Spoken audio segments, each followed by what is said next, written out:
Kita akan siapkan hati kita untuk menerima kebenaran firman Tuhan. Haleluya. Lovely are your dwelling places.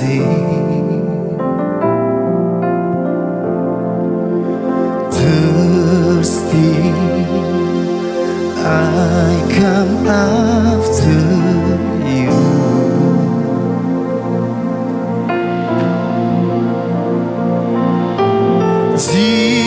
Jesus, my joy, my reward.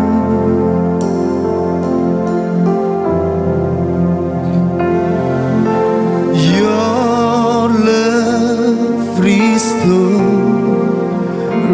my soul. Now I'm yours. Now I'm yours and you are mine. And from my heart a song, sama-sama. I love you, I love you, I love you. I love you, I love you, I love you. I love you, I love you, I love you. And my heart will follow holy after you. Sama-sama kita katakan, lovely are your dwelling places.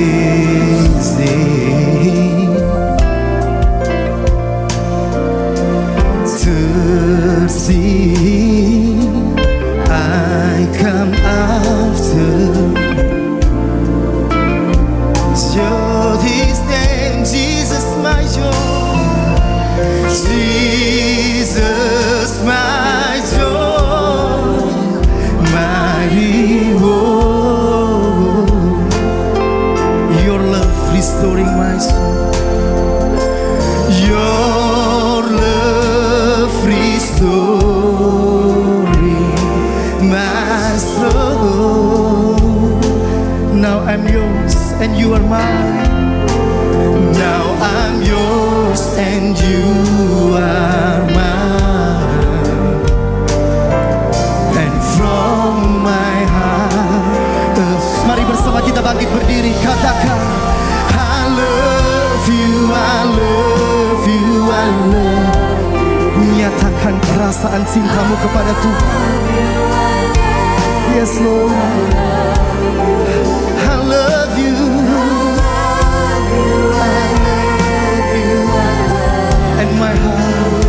And my heart will follow. Oh, I love you, I love you, I love you, I love you. Oh, I love you, I love you, I love you. I love you, I love you, I love you. And my heart will follow. Oh, mari bersama nyatakan semua jemaat Tuhan. Oh, I love you, I love you, I love you, I love you. I love you, I love you, I love you. And my heart, this is our song to you, Lord Jesus. Mari bersama yang mengasihi Tuhan, angkat tanganmu, nyatakan, oh,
Glory,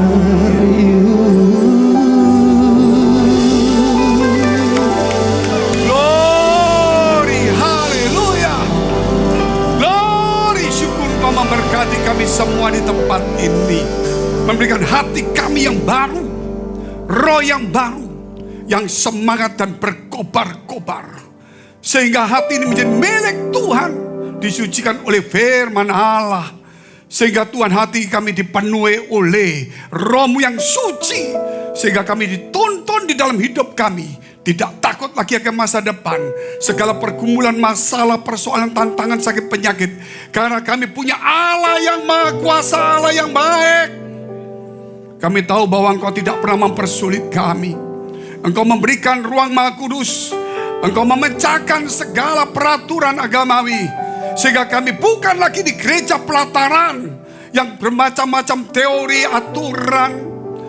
Dan demikian juga kami bukan aja di gereja di ruang kudus yang hanya tata cara.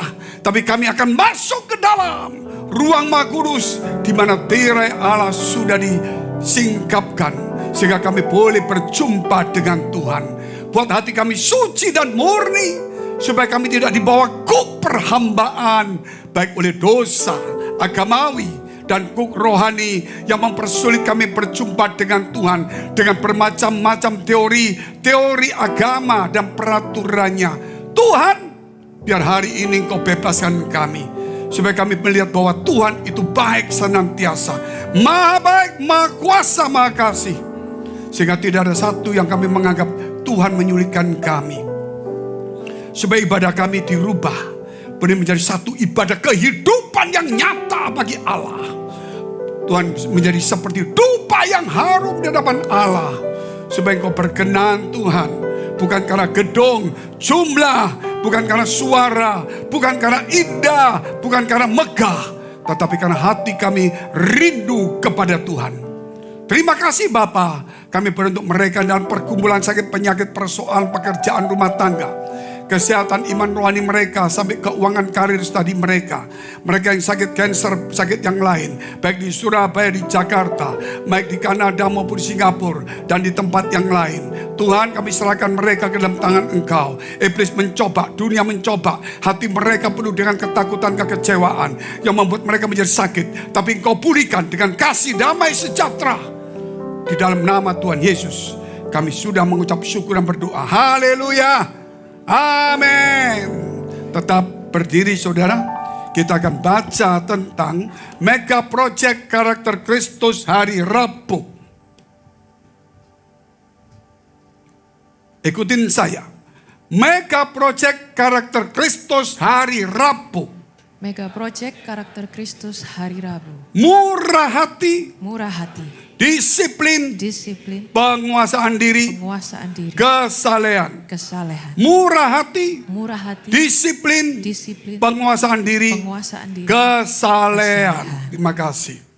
Silakan duduk. Puji Tuhan saudara. Kalau menjadi orang yang mau berhasil,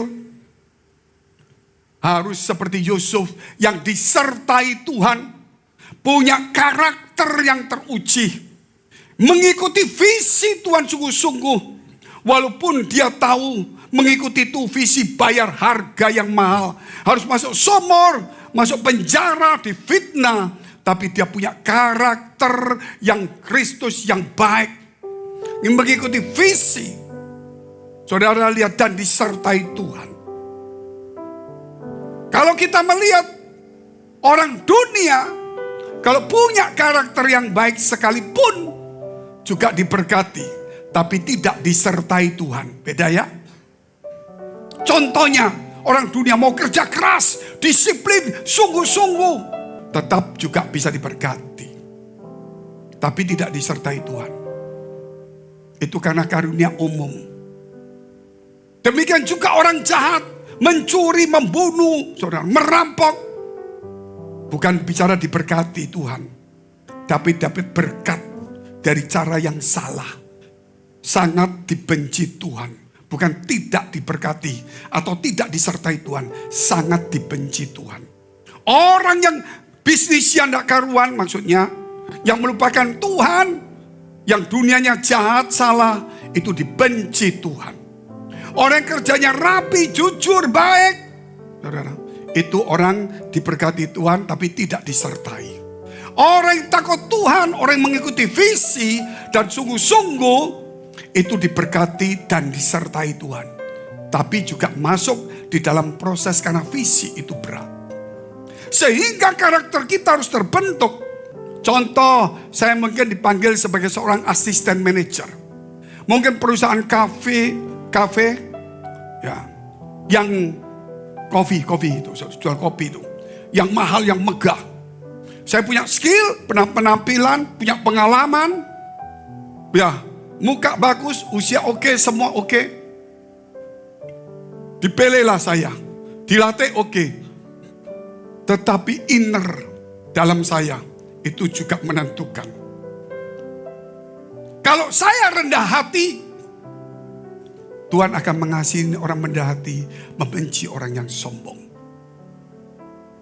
Kemudian saya ramah, tidak bersungguh-sungguh, tidak ketus, ramah. Pengunjung itu senang. Saya disiplin, datang on time semuanya bagus. Kerja giat. Kenapa disiplin sama kerja giat? Saya menganggap pekerjaan saya setiap hari adalah pekerjaan yang baru. Seperti yang saya harus pelajarin dan hati-hati. Loh, apa itu maksudnya, Pak? Saya sudah 7 tahun, 30 tahun pelayanan. Saya anggap pelayanan besok itu adalah pelayanan yang baru. Sehingga saya harus hati-hati, persiapkan yang baik. Jangan sampai salah. Jangan sampai saya menganggap, 30 tahun biasa, sudah bangun tidur, WL, pujian, khotbah seenaknya. Yang penting orang enak, nggak boleh. Harus dianggap yang baru dan yang hati-hati dan dipelajarin. Itu penting. Terus, sungguh-sungguh di dalam pekerjaan. Dalam pelayanan, sungguh-sungguh. Itu pasti pekerjaan dunia, pekerjaan Tuhan juga pasti baik. Amin.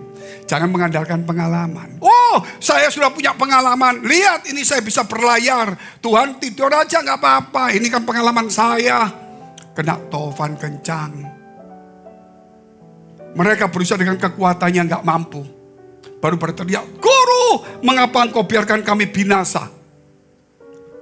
Tuhan akan ngomong, pengalamanmu itu boleh. Setiap hari kamu boleh, tapi anggap itu pekerjaan yang baru, yang ada tantangan, yang harus kamu pikirkan. Karena situasinya setiap hari itu bisa berubah. Pengalamanmu sudah, tapi kondisi alam ini berubah dan orang berubah semuanya.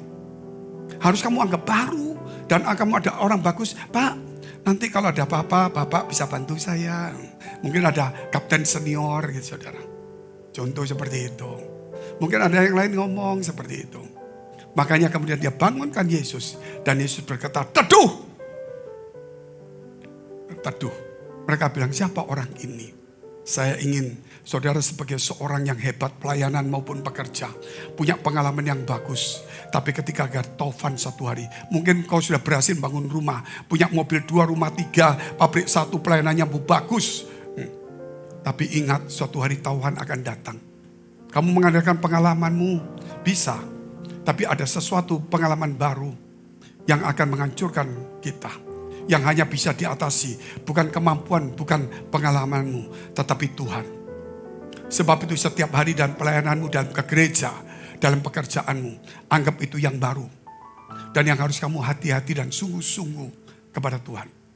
Diteliti yang baik. Jangan meremehkan pekerjaan Tuhan.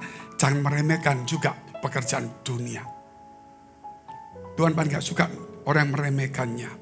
Karena itu, saudara, kita masuk di dalam satu pelajaran yang sangat indah. Saya nggak tahu waktunya cukup nggak. Yaitu kita bicara tentang satu dulu. Minggu berkualitas 1000 ke 1. Kita saya ajari saudara, setiap minggu itu minggu berkualitas. Ibadah sejati bukan ibadah biasa. Memberikan hidup kita kepada Tuhan. Bukan cuma pujian penyembahan. Hidup yang berkenan kepada Allah. Semua nyanyinya, berdoanya pun dengan hati. Bukan karena kewajiban. Bukan diperintah oleh pendeta atau WL. Yang kudus, berkenan kepada Allah. Hatimu suci, buang semua dosa dan semuanya. Jangan memikirkan yang lain-lain. Mama saya seorang pendeta, saya khotbah begini. Habis khotbah mikir, oh saya mesti ke pabrik perusahaan dulu. Dan berapa, nanti khotbah lagi seri 2. Oh itu kurang lebih gini, so cukup. Hati-hati saudara, itu berbahaya. Yesus katakan, perjanjian lama katakan, kuduskan hari Sabat. Ya, kita nggak kuduskan. Tapi Yesus katakan, anak Allah adalah Tuhan atas hari Sabat. Jadi kita tidak menguduskan hari Sabat, tidak boleh nyuci tangan, tidak boleh ini, enggak. Tetapi anak Allah adalah Tuhan atas hari Sabat. Berarti hari Minggu, anak Allah harus berkuasa atas kehidupan kita. Amin.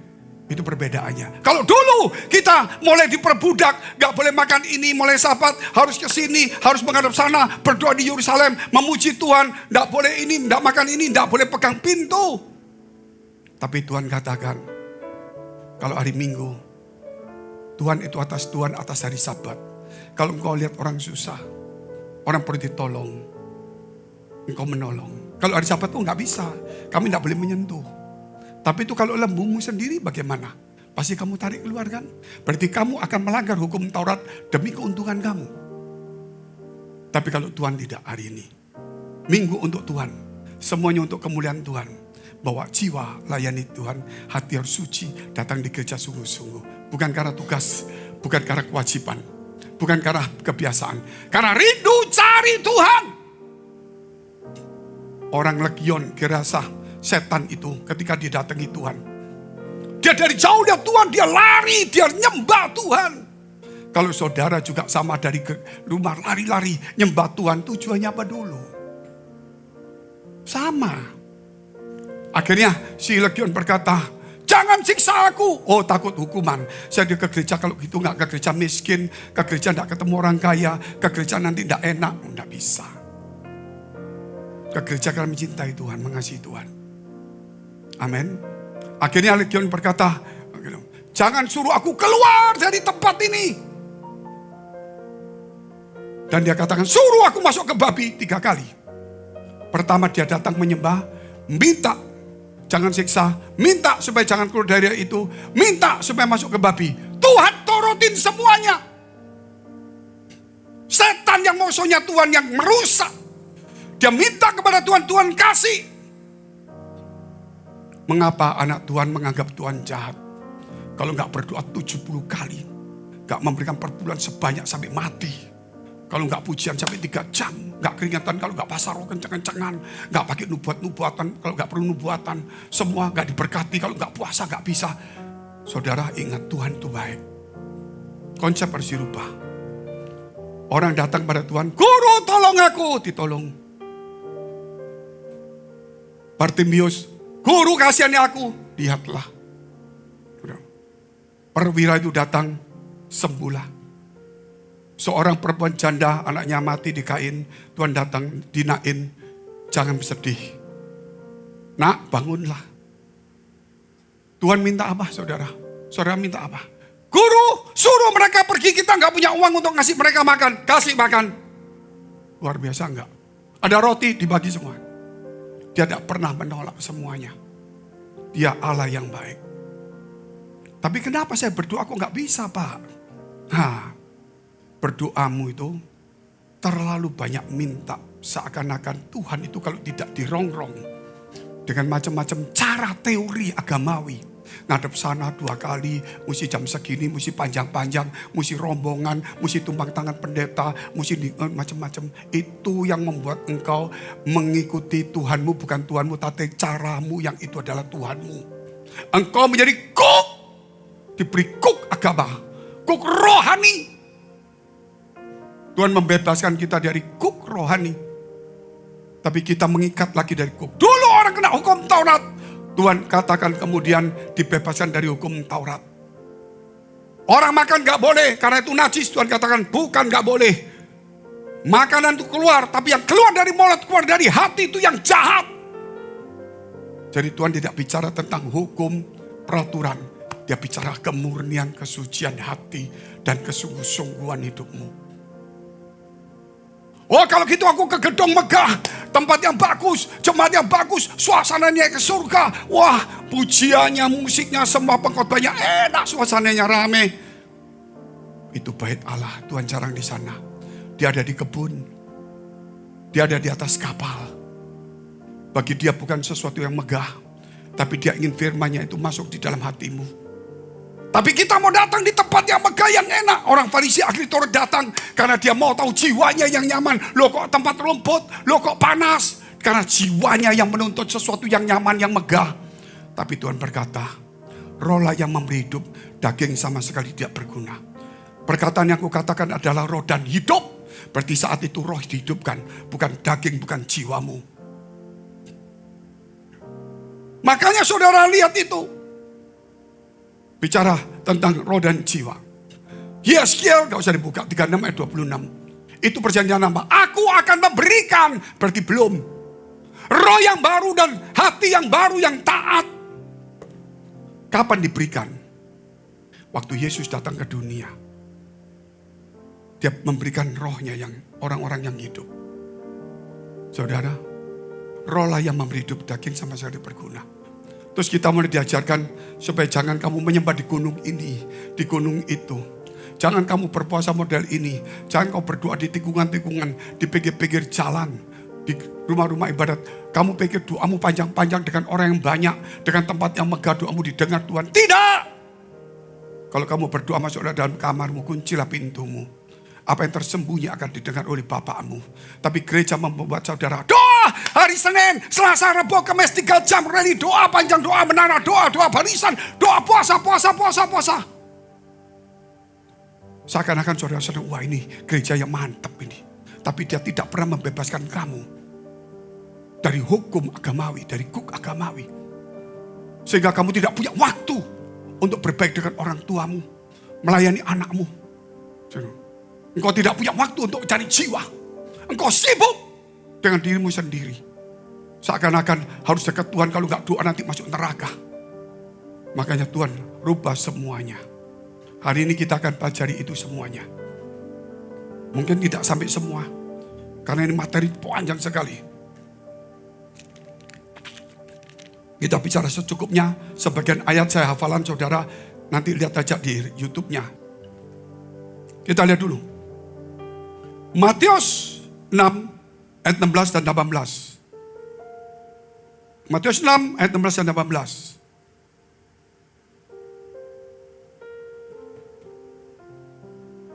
Dan apabila kamu berpuasa, janganlah muram mukamu seperti orang munafik. Mereka mengubah air mukanya supaya orang melihat bahwa mereka sedang berpuasa. Aku berkata kepadamu, sesungguhnya mereka sudah mendapat upahnya. Tetapi apabila engkau berpuasa, minyakilah kepalamu dan cucilah mukamu. Supaya jangan dilihat oleh orang bahwa engkau sedang berpuasa. Melainkan hanya oleh Bapakmu yang ada di tempat tersembunyi. Maka Bapakmu yang melihat yang tersembunyi akan membalasnya kepadamu. Bukan karena ini bulan puasa, tapi ini kita bicara tentang kuk agamawi. Saudara banyak orang berpuasa menunjukkan di gereja. Salam saudara. Saya sudah berpuasa seminggu sekali. Kiranya Tuhan memberkati. Amin. Waduh, kalau puasa udah ke Tuhan. Hati-hati. Gak perlu ditunjukkan. Puasa itu bukan tidak makan. Puasa itu memberikan hidup kita kepada Tuhan. Amin. Kalau puasa itu kita akan lihat dulu. Ibadah sejati. Kita akan lihat puasanya. Ibadah sejati. Yesaya 53 ayat 3 sampai 11. Yesaya 58 ayat 3 sampai 11. Apa itu puasa? Mengapa kami berpuasa dan kau tidak memperhatikannya juga? Mengapa kami merendahkan diri dan kau tidak mengindahkannya juga? Sesungguhnya pada hari puasamu engkau masih mengurusi urusanmu. Dan kamu mendesak-desak semua burumu. Saya ke puasa pak. Puasa terus pergi pabrik tuh gini. Gimana ini? Waduh, gimana ini? Terus ketemu gereja. Wah, kok kenapa gini? Waduh. Terlalu banyak ngurusi dirimu sendiri. Puasa itu membebaskan kamu dari hati yang khawatir, takut, cemas, amarah, kebencian. Dan mendekatkan diri kepada Tuhan. Supaya hatimu diisi oleh firman damai sejahtera oleh Allahmu. Dan mulai kamu berbagi baik kepada orang. Terus ayatnya. Sesungguhnya kamu berpuasa sambil berbantah dan berkelahi serta memukul orang dengan tinju dengan tidak semena-mena. Dengan caramu berpuasa seperti sekarang ini, suaramu tidak akan didengar di tempat tinggi. Saya berpuasa, Pak. Pak Franky, salah apa? Kalau saya diberkati dan saya ngurus gereja, ngurusi kerjaan saya ngurangi pelayanan saya. Ya kamu terlalu sibuk. Sibuk kan gak apa-apa, Pak. Itu kan berkat Tuhan. Kamu berbantah-bantah buat apa? Kalau kamu anggap berkat itu dari kamu, ya kamu bisa berbantah. Kamu kerja aja. Di gereja dijadikan kedua. Tapi kalau kamu sadar kalau Tuhan yang memberkati kamu, kerja itu diberkati, kamu cari Tuhan dong. Kalau kamu kerja, kamu foto, orang datang untuk membeli barangmu, kamu layani orang dengan baik dong. Kalau kamu merasa punya toko, gak foto orang lain, ya gak apa-apa. Paham saudara? Dan di sini kelemahan orang, kesalahan dari kuk perhambaan rohani. Kita terus ayatnya. Sungguh-sungguh inikah berpuasa yang kukendaki dan mengadakan hari merendahkan diri jika engkau menundukkan kepala seperti gelagah dan membentangkan kain karung dan abu sebagai lapik tidur. Sungguh-sungguh itukah yang kau sebut berpuasa mengadakan hari yang berkenan kepada Tuhan? 6. Cukup sampai 6 aja ya, banyak ayatnya. Bukan, berpuasa yang kukendaki ialah supaya engkau membuka belenggu-belenggu kelaliman, sakit hati, iri hati, kecewa, dendam, sibuk, kikir. Di gereja malas cuma bengong, di gereja jadi tadi siapa orang teleponnya, bisnisnya nanti janjian lagi. Tidak bingung dengan firman Allah. Supaya kau memerdekakan orang yang teraniaya. Dan mematahkan setiap kuk perhambaan. Apa itu? Aku mesti ke gereja, kalau nggak kerja aku nggak diberkati Tuhan. Tapi di gereja masih baca-baca. Aku mesti memuji Tuhan panjang, tapi hatinya nggak ada. Aku berpuasa tapi ngurus yang lain. Aku menyembah cuma suaranya saja. Hatinya tidak pernah datang kepada Allah. Gak ada gunanya. Itu namanya kuk, membuat kamu capek. Seakan-akan diberkati, bukan. Kita lihat terus saudara. Roma 12 ayat 1, ibadah sejati itu apa? Datang di gereja Pak, berlomba-lomba menyembah. Tunggu dulu, legion juga lakukan sama. Berdoa, legion lebih dijawab daripada kita. Loh kenapa kok kita nggak dijawab? Tuhan itu baik, jawabannya satu, Tuhan itu baik. Semua diberi. Terus kalau kita terlalu baik, sebelum minta kita sudah diberi. Amin. Diam semua. Saudara pernah minta enggak datang di gereja ini dengan selamat? Saudara pernah minta enggak hari ini kalau saudara hidup dan bisa melayani Tuhan? Saudara pernah minta enggak kalau hari ini saudara bisa bernafas? Tidak, Tuhan kasih. Amin. Dia kasih. Kemudian kau datang di gereja. Tuhan jangan lupa mobil. Tuhan jangan lupa. Jangan lupa. Karena Tuhan sudah siapin. Sebelum kamu minta, aku kasih, aku kasih, aku kasih, aku beri. Kita minta lagi, Tuhan kasih. Kita minta lagi, Tuhan kasih. Nggak minta, dikasih, dikasih, dikasih. Minta lagi, dikasih. Minta lagi, dikasih. Nggak minta lagi, dikasih, dikasih, dikasih. Akhirnya minta, cukup. Amin. Loh kenapa? Gak minta kamu dikasih, minta dikasih. Gak minta dikasih. Minta dikasih. Terus akhirnya pola hidup berubah. Kalau gitu aku minta terus. Padahal gak minta dikasih. Akhirnya kamu menjadi kok agamawi. Doamu cuma minta laporan kewajiban. Bukan komunikasi dengan Allah, ucapan syukur kepada Tuhan Allah. Engkau dijajah dengan ketakutan kekhawatiranmu. Seakan-akan Allah kalau tidak diteror dengan doa bertalu-talu, gak akan nolong saya. Hati-hati.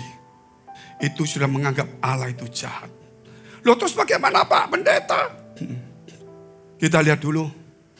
Matius 15 ayat 8 dan 9. Ini ayat hafalan. Bangsa ini memulakan aku dengan bibirnya, tapi hatinya menjauh. Percuma mereka beribadah kepadaku. Karena yang mereka ajarkan adalah perintah manusia.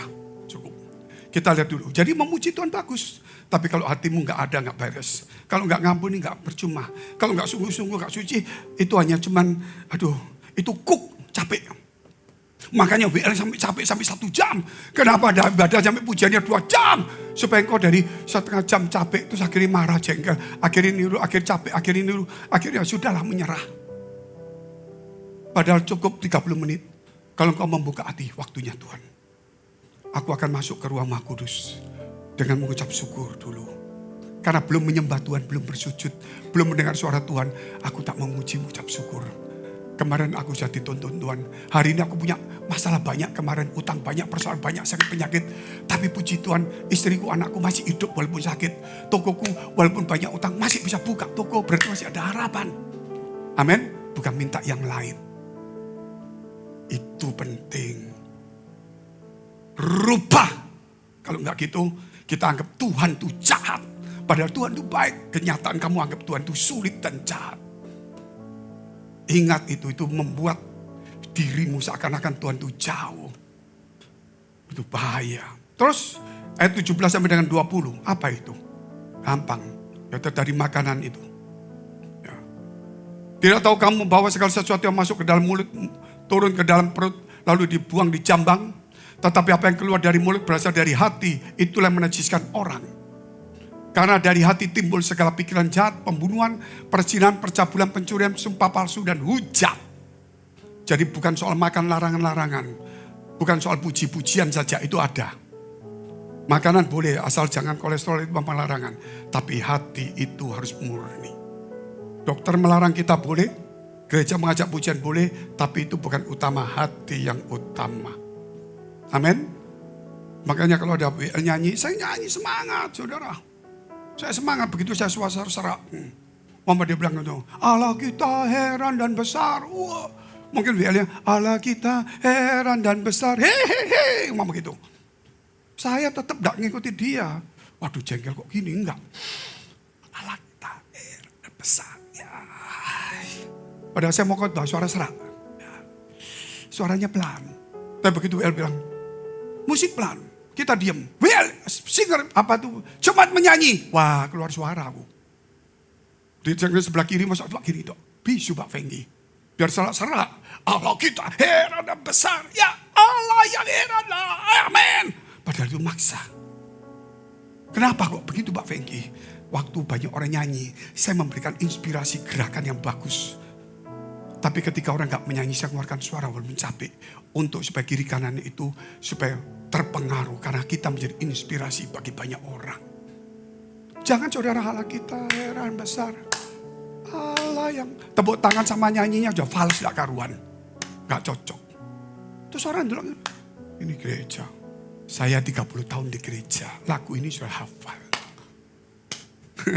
Hati-hatilah.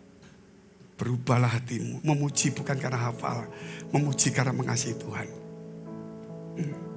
Ya itu gak usah diterusin. Matius 6 ayat 12 sampai dengan 15. Dan ampunilah kami kesalahan kami. Seperti kami juga mengampuni orang yang bersalah kepada kami. Dan janganlah membawa kami ke dalam pencobaan. Tetapi lepaskan kami daripada yang jahat.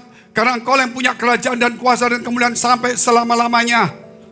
Terus, karena jikalau kamu mengampuni kesalahan orang, Bapamu di surga akan mengampuni kamu juga. Tetapi jikalau kamu tidak mengampuni orang, Bapamu juga tidak akan mengampuni kesalahanmu. Saya datang kepada Tuhan kan baik Tuhan. Tuhan minta ampun dong, ampuni aku, gak minta harta, ampun, ampun. Kata Tuhan, sebelum kamu minta ampun, pengampunan 2000 tahun sudah datang anakku. Di kayu salib. Yang pertama dilakukan, segala dosamu yang kamu tidak tahu pada saat itu dihapuskan. Setelah itu, kamu dibawa kasih karunia pengampunan. Minta ampun Tuhan, minta ampun Tuhan, Tuhan tidak kasih ampun. Kenapa? Sudah ada di sini. Loh kenapa? Jangan minta. Ampuni orang lain. Katakan amin dulu.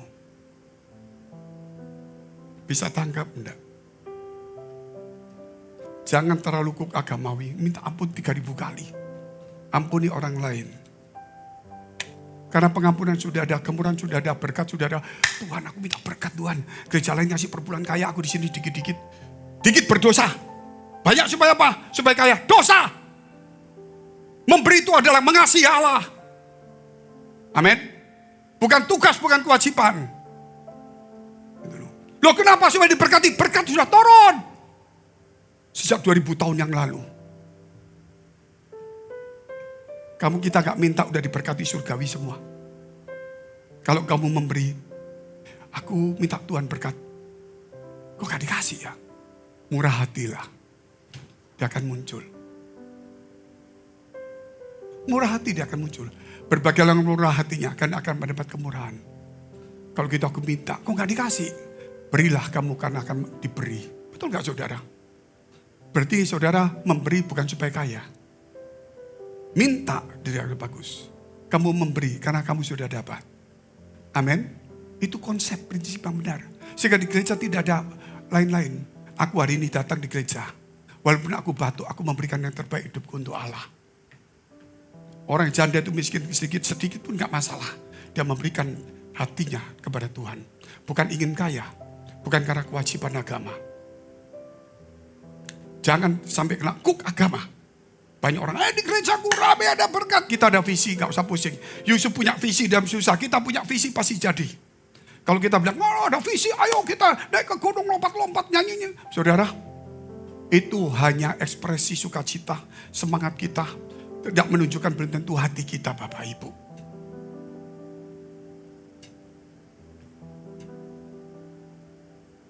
Yesaya 59 ayat 1 dan 2. Sesungguhnya tangan Tuhan tidak kurang panjang untuk menyelamatkan. Dan pendengarannya tidak kurang tajam untuk mendengar. Tetapi yang merupakan pemisah antara kamu dan Allahmu ialah segala kejahatanmu. Dan yang membuat dia menyembunyikan diri terhadap kamu sehingga ia tidak mendengar ialah segala dosamu. Tuhan berkati, Tuhan doa gak terjawab. Kenapa? Selalu Tuhan sudah mendengarkan semuanya. Tapi kamu tidak menjadi bagian jawaban dari doamu. Loh apa maksudnya?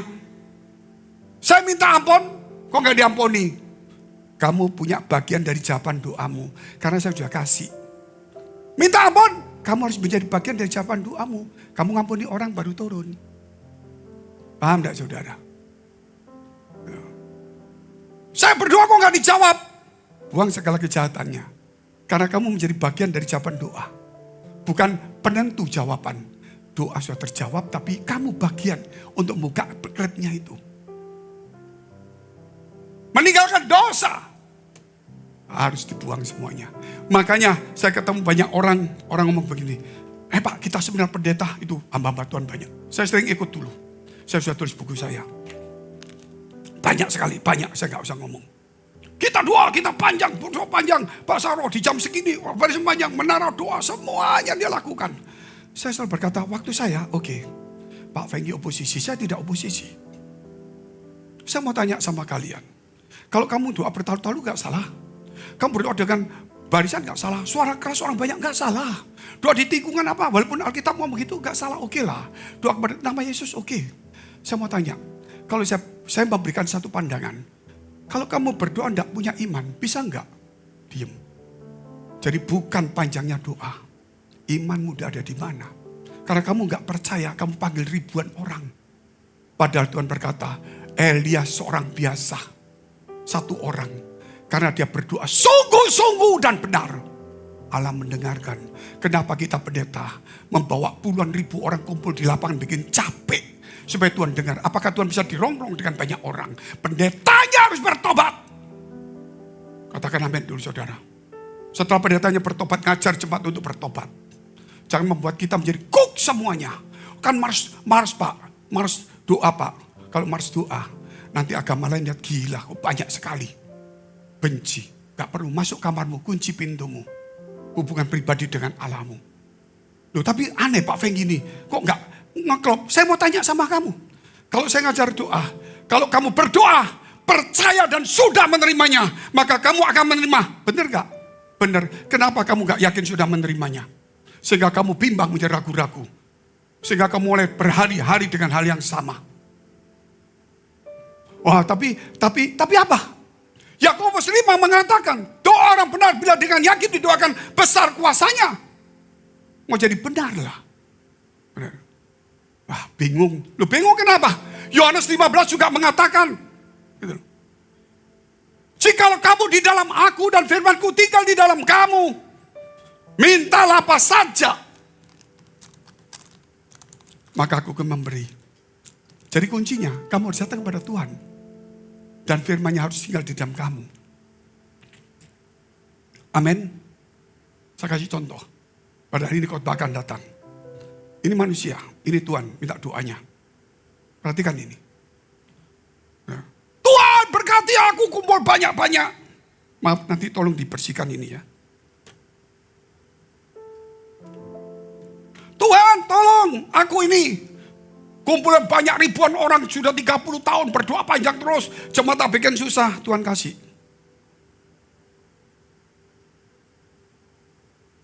Basah enggak? Basah toh? Aku diberkati Tuhan. Betul enggak? Gak kayak Fengki, susah gereja ini, bikin susah orang. Kita langsung gereja besar. Fengki tidak seperti itu. Tuhan, aku mengucap syukur. Aku menenggelamkan diriku kepadamu. Dan saya mau masuk dalam firman-Mu. Mana yang benar? Dia tidak kelihatan. Tapi ini sombong sekali, gerejanya besar, semua doa ini. Ayo datang sini yang sakit sembuh. Kalau saya berkata, gak usah takut. Tuhan akan memulihkan kamu kalau kamu hidup benar. Mana yang benar? Ini yang dikerjakan, ini kok. Ini kebenaran hidup. Tepuk tangan dulu untuk Tuhan. Terus saya ngomong juga sama mereka. Ini kalau sebenarnya pendeta saya tunjuk. Ini banyak ayatnya. Karena hafalan. 1 Petrus 4 ayat 7. Boleh dikeluarin berapa apa. Kesudahan segala sesuatu sudah dekat. Karena itu kuasailah dirimu dan jadilah tenang. Supaya kamu dapat berdoa. Bertalu-talu, menguasai diri enggak? Bertalu-talu Pak. Karena kami enggak yakin, enggak percaya, bimbang, enggak hidup dalam Tuhan. Dosamu enggak dibuang, enggak ngampuni orang lain. Enggak menjadi bagian dari zaman doa. Enggak mau hidup benar. Bikin susah orang lain. Ada orang, maaf Pak Fengki. Bisa enggak ikuti gereja kami? Lagi bikin program. Banyak gereja untuk berdoa supaya gereja ini maju. Ya. Saya dulu waktu doa bangsa-bangsa itu 2 kali. Rapat Manulang, siapa lagi? Siapa orang Batak satu itu? Sebelum rapat Manulang. Itu saya ikut teman-teman, saya menjadi oposisinya. Padahal untuk melawan, tapi saya berkata, buang segala miliaran uang ini. Kembalilah kepada Tuhan Allahmu. Jangan jadi kuk semuanya. Sekarang saya dipanggil, ayo Pak kumpul Pak. Kamu kalah dengan yang awal. Sudah ratusan miliar keluar. Kamu baru berapa? Pak Fengki supaya rame. Tunggu dulu untuk apa? Supaya gereja bersatu. Kamu tahu enggak? Di gereja kita. Setiap kali ibadah doanya apa? Berkatilah hamba Tuhan dan pekerja gereja Tuhan. Supaya menjadi berkat. Nah, kami berdoa untuk semua gereja seluruh dunia. Supaya dia takut Tuhan. Dan hatinya yang suci. Doanya apa lagi? Supaya kamu berdoa, supaya gereja semua bersatu rukun dan tidak terpecah-pecah. Sudah dunia percaya, didoakan 62 gereja setiap kali ibadah. Tanpa ngomong-ngomong, tanpa manggil grup-grupan. Kamu baru lakukan sebulan 2 kali, manggil semua orang capek biaya besar. Kami di dalam ibadah punya hati yang seperti itu. Tepuk tangan dulu untuk Tuhan yang luar biasa. Jadi orang-orang saudara kita nggak mengatakan kita bagus. Tapi tadi ayatnya sudah ya. Ngomong-ngomong sudah ayatnya kan? Jadi kita bicara langsung. Yang kedua, cepat saja. Kuk perhambaan dan hukum kasih. Kuk perhambaan dan hukum dan kasih. Antara hukum dan kasih. Saya singkat saja. Ketika Musa pergi ke Sinai diberikan 10 hukum Allah. Mukanya penuh kemuliaan. Setelah itu ditambah dengan Taurat. Tidak boleh ini, tidak boleh ini, tidak boleh ini. Itu hukum. Kalau kau melanggar mati. Dan semua melanggar. Yesus datang ke dunia. 10 hukum. Kasih Tuhan Allahmu dengan segenap hatimu. Jangan ada Allah lain. Jangan menyembah Allah lain. Kuduskan hari Sabat. Jangan menyebut nama Tuhan sia-sia. Hormati orang tuamu. Jangan berbunuh, jangan mencina, jangan mencuri. Jangan bersaksi dusta. Jangan mengambil milik orang lain. 10. Terus tidak boleh ini, tidak boleh ini. Lakukan. Tuhan datang cuma 1. Kasih adalah kegenapan hukum Taurat. Gampang itu, saudara. Kasihlah Tuhan Allahmu dengan segenap hatimu. Dengan jiwamu, akal budimu, dan kekuatanmu. Kasihlah sesamamu. Disitulah tergantung seluruh hukum Taurat. Apa yang ingin orang lain perbuat bagi kamu, perbuatlah lebih dulu. Dan disitulah semua hukum Taurat tergantung. Jadi kita nggak perlu terlalu kuk agamawi. Ini kita harus keluar. Tapi kalau gitu Pak, jadi kita nggak usah puasa, nggak usah doa, nggak usah apa-apa, kan Tuhan tahu. Itu berarti kamu meremehkannya. Loh kata Bapak begitu. Kalau gitu kita doa panjang-panjang. Seakan-akan kamu memberitahu dan pelaporan kepada Tuhan. Terus apa maksudnya Pak Fengki? Doa itu bisa minta, doa itu bisa seperti itu. Tapi ingat, doa itu komunikasi dengan Allahmu. Jadi bukan laporan, bukan minta. Bukan cuma Tuhan engkau tahu, amin. Saya datang ke rumah, istri saya tahu.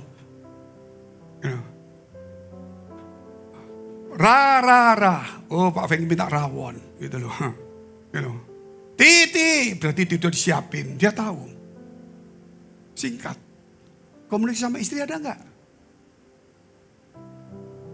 Aduh, yang lelah, capek. Makan yang enak, rawon. Terus mari aku tak tidur ya.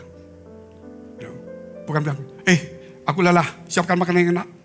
Tidur yang bagus, spraynya bagus, jangan ganggu, musik klasik itu. Itu permintaan laporan terus. Harus ada komunikasi yang baik, Bapak Ibu. Istri juga sama. Suami datang. Capek. Wah, ini tukang parkir. Loh, ini kan singkat. Yang panjang, dilus-lus dulu. Super mie, bakmi, saat makan dilus-lus dulu. Oh, perusahaan bagus. Oke, dapat berapa? Ini. Oke, masukkan ke sini. Nah, itu banyak urusan. Tuhan berkati kamu, hari ini kurang. Besok Tuhan akan berkati. Tuhan berkati kamu, cukup, puji Tuhan. Ingat untuk kemuliaan Allahmu, muliakan Allahmu. Katakan amin dulu. Rubah semua konsep rohani. Kalau tidak kita terjebak dengan semua gereja dan agamawi. Kita harus berani. Kita harus lepas dari kuk itu. Makanya kita lihat dulu. Saudara, Roma 13 ayat 10 cepat. Hanya 3 ayat, saya butuh waktu 5 menit kalau boleh. Ini gak bisa minum Bapak Ibu. Waduh, kena tisu. Saya terpaksa minum satu lagi nih.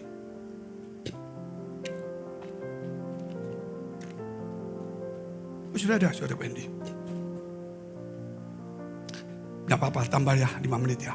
Kasih tidak berbuat jahat terhadap sesama manusia. Karena kasih adalah kegenapan hukum Taurat. Datang di gereja mengasihi Allah.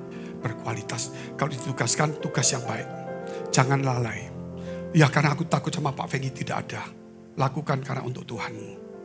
Amin. Itu banyak ayatnya. Kita lihat dulu 1 Korintus potong-potong aja.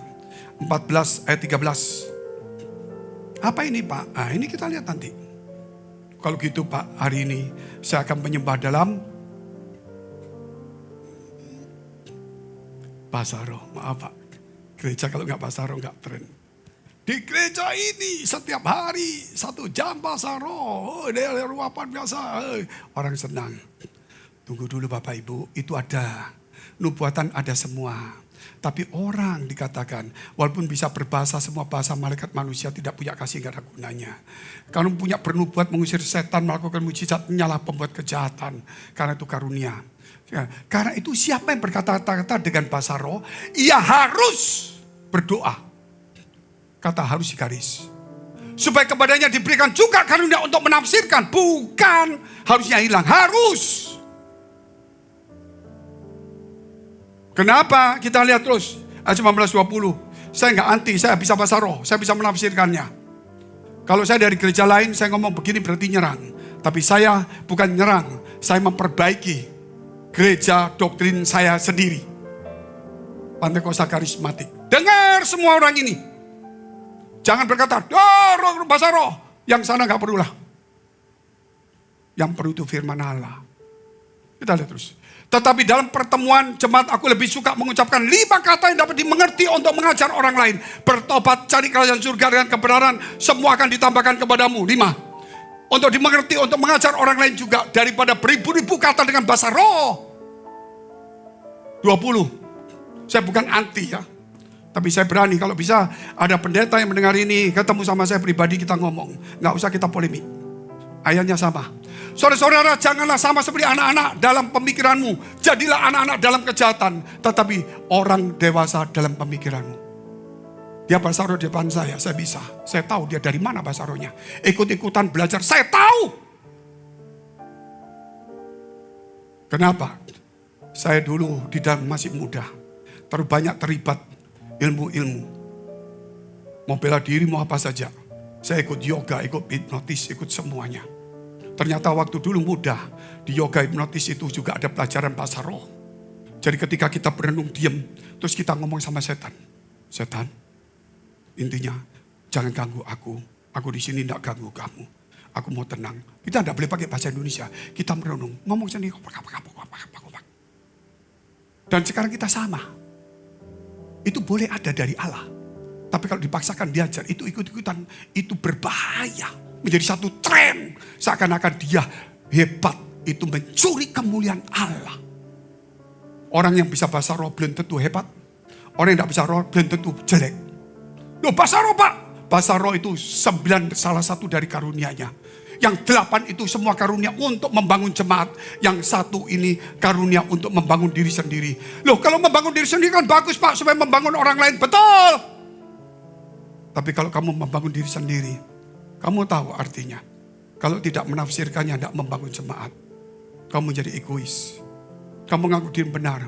Karena bahasa roh, semua 9 karunia ini berdiri sendiri. Cuman 1 yang harus bergantung ke nafsiran. Jadi bahasa roh itu bergantung kepada 1. Semua tidak ada bergantung. Bisa paham saudara?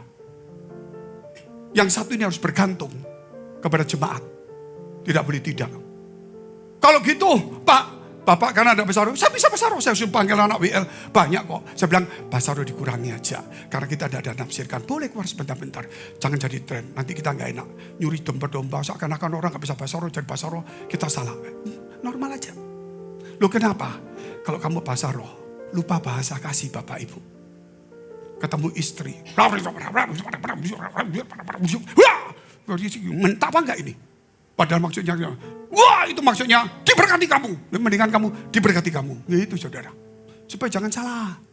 Amin. Itu membangun diri sendiri. Boleh firman Allah itu membangun lebih. Kalau hanya bahasa roh membangun, kalau nggak butuh firman Allah berbahaya. Terus kita cepat aja. Saya potong aja langsung. Ya. Yesaya 51 ayat 11. Tinggal 2 ayat ya, sebentar. Ini untuk mendidik jemaat, mumpung belum gerejanya besar. Maka orang-orang dibebaskan Tuhan akan pulang dan masuk ke Sion dengan sorak-sorai. Sedangkan sukacita abadi meliputi mereka, kegiraan sukacita dan memenuhi mereka. Duka dan keluh akan menjauh. Poin yang ketiga, Jesus teaching versus dengan church teaching. Ajaran Yesus melawan ajaran gereja. Ajaran gereja terlalu banyak ajaran Yesus, terlalu banyak hukum peraturan supaya gereja dilihat bagus, mewah. Dengan semua macam aturan agama supaya kelihatannya lebih bagus. Tapi ajaran Yesus teaching itu mengajar kita hati kita sungguh-sungguh kepada Allah. Amin. Boleh 2 jam ibadah, tapi bukan menentukan hebatnya, tapi hati yang menentukannya. Sebab itu kita lihat dulu Matius pasal 5 ayat 20. Maka aku berkata kepadamu, jika hidup keagamaanmu tidak lebih benar daripada hidup keagamaan ahli-ahli Taurat dan orang Farisi, sesungguhnya kamu tidak akan masuk ke dalam kerajaan surga. Dia pakai hukum agama, puasa, doa, persembahan, semuanya dilakukan. Tapi kalau kamu tidak lebih, oh berarti kita puasanya 7 kali dong Pak. Hati-hati. Kita lihat tuh ayatnya dulu. Apa yang disebut itu? 23. Ya, bentar. 23 sampai 26 dan 27. Sebab itu jika engkau mempersembahkan persembahan di atas mezbah dan kau teringat akan sesuatu yang ada dalam hatimu, saudaramu terhadap engkau, tinggalkanlah persembahan di depan mezbah itu dan pergilah berdamai dahulu dengan sukat saudaramu, lalu kembali untuk mempersembahkan persembahanmu. Jadi persembahan apapun yang bentuknya indah bagus, itu lebih utama untuk berdamai dengan semua orang. Saudara mau ngasih persembahan ke ahli Taurat orang Farisi? Atau saudara memberikan persembahan tapi hidup dalam perdamaian? Terus kita lihat ayatnya banyak.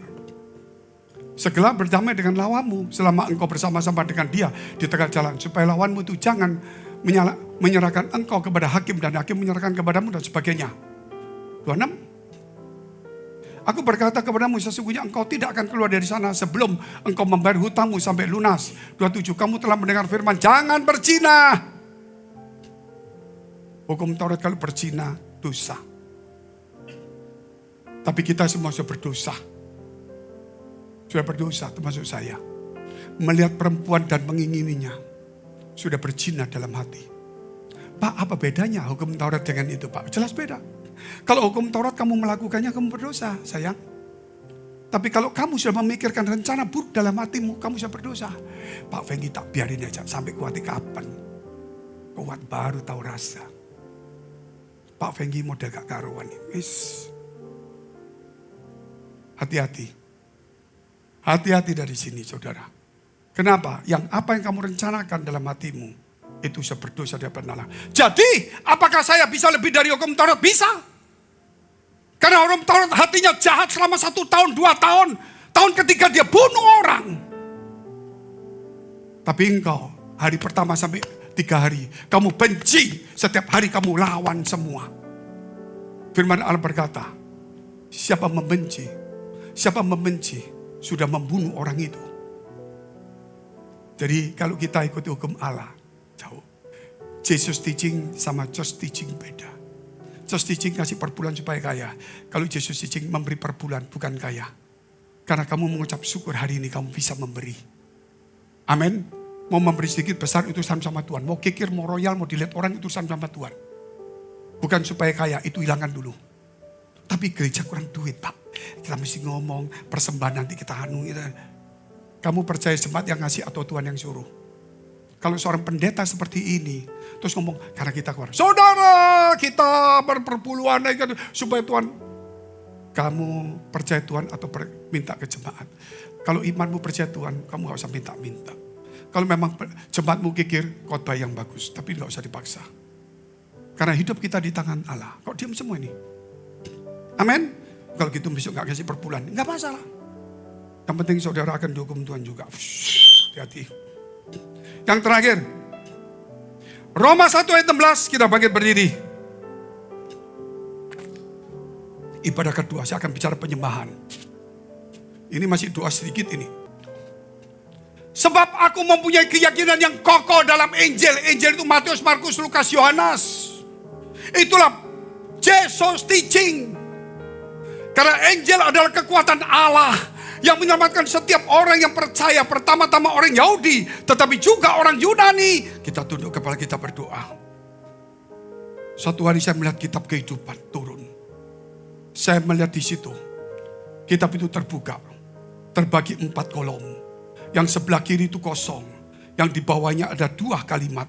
Nama saya dan 1 kalimat lagi.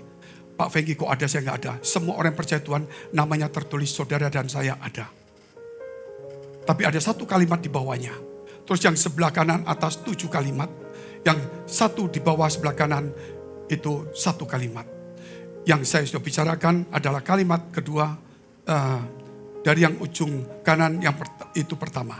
Dari 7 sampai 1. Sekarang saya mau bicara. Yang di bawah nama kita siapa? Yang kalimat kedua. Kemuliaan Allah.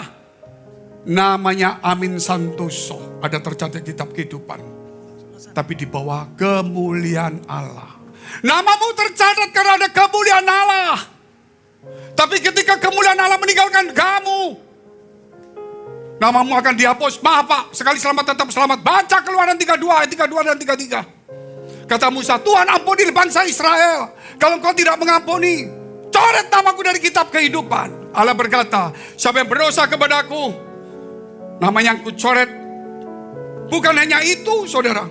Wahyu juga mengatakan, pasal 3. Siapa yang menang, namanya tidak akan kucoret dari kitab kehidupan. Mazmur juga mengatakan, biarlah nama itu dicoret karena dia tidak termasuk orang-orang benar. Saudara, nama kita semua ada di kitab kehidupan. Pertanyaan pertama yang saya pikirkan, apakah kemuliaan Allah masih ada dalam hidup? Ada Pak, saya ikut agama luar biasa. Kamu kena kuk perambaan. Karena engkau tidak pernah mencari Tuhanmu. Engkau mengajar orang dengan banyak peraturan, membuat orang sukar ketemu Tuhan. Padahal ruang bait Allah, ruang Maha Kudus sudah terbelah menjadi 2. Kita jangan lagi di gereja pelataran dengan berbagai atraksi supaya orang menarik. Atau di ruang kudus yang berbicara tata cara semuanya. Kita harus berebut masuk ke ruang Maha Kudus. Berjumpa dengan Tuhanmu. Kau ampuni kami semua, sucikan, kuduskan kami semua di tempat ini. Urapi kami semua di dalam nama Tuhan Yesus. Biar setiap orang lepas dari kuk agamawi, kuk rohani. Tuhan, kami supaya dibebaskan. Dan Engkau berkata, jikalau anak memerdekakan, kami akan merdekakan. Kami bukan di dalam hukum, tapi kasih karunia. Kami bukan di Sinai, tapi di Sion, dibebaskan oleh Allah. Kau mengurapi kami semua di dalam nama Yesus. Haleluya. Kami memberkati setiap kami di tempat ini. Bahkan telah melepaskan setiap kuk perhambaan, kuk Taurat, kuk rohani yang mungkin hari ini kami tidak sadari Tuhan. Terima kasih. Juga kami tidak lupa berdoa untuk gereja-gereja yang ada di muka bumi ini. Kami berdoa dari umat Tuhan sampai kepada hamba Tuhan. Kiranya supaya kami menjadi satu, menjadi berkat dan berdampak. Sehingga nama Tuhan dipermuliakan. Juga kami mau berdoa untuk setiap persembahan dari umat-Mu ya Tuhan. Kiranya Engkau terima sebagaimana persembahan Habel. Engkau melihat kerelaan hati umat-Mu. Dan biarlah Tuhan Engkau membalasnya berlipat-lipat. Baik itu di dalam pekerjaan, baik itu di dalam studi, baik itu di dalam kesehatan keluarga. Bahkan sampai kepada anak cucunya Tuhan memeliharanya. Mari dekapkan kedua tangan di dada untuk menerima berkat itu pasti. Tapi Tuhan juga katakan, jagalah hatimu dengan segala kewaspadaan. Karena dari situlah terpancar kehidupan. Jemaat yang dikasihi Tuhan, jadilah berkat dan terimalah berkat rahmat anugerah dari Allah Bapa di surga. Di dalam putra tunggalnya Yesus Kristus yang telah mati bagi dosa-dosa kita. Dan dia bangkit pada hari ketiga. Sehingga kita sembah Tuhan Allah yang hidup. Iman kita bukan kepada Tuhan yang mati. Dia naik ke sorga, menyediakan rumah bagi kita. Sehingga kita punya pengharapan yang pasti. Dia akan datang kedua kalinya, menyebut gereja dan umatnya yang berjaga-jaga, kudus, dewasa, bijaksana, serta menghakimi dunia. Dan di dalam persekutuan dengan Roh-Nya yang kudus, menghibur, menguatkan, menginsafkan, dan terus membuat hati kita berkobar-kobar di dalam kasih semula, kekudusan, kebenaran, dan menjadi saksi Kristus mulai hari ini sampai selama-lamanya. Mari kita tutup dengan doa yang Yesus ajarkan. Bapa kami yang di surga, dikuduskanlah namamu, datanglah kerajaanmu, jadilah kehendak-Mu di bumi seperti di surga. Berikanlah kami pada hari ini makanan kami yang secukupnya. Dan ampunilah kami akan kesalahan kami, seperti kami juga mengampuni orang yang bersalah kepada kami. Dan janganlah membawa kami ke dalam pencobaan, tetapi lepaskanlah kami daripada yang jahat. Karena Engkaulah yang punya kerajaan, dan kuasa, dan kemuliaan, sampai selama-lamanya. Yang percaya sama-sama katakan, amin. Tuhan Yesus memberkati, shalom. Silakan duduk Bapak Ibu. Masalahku, Tuhan kasih yang terbaik.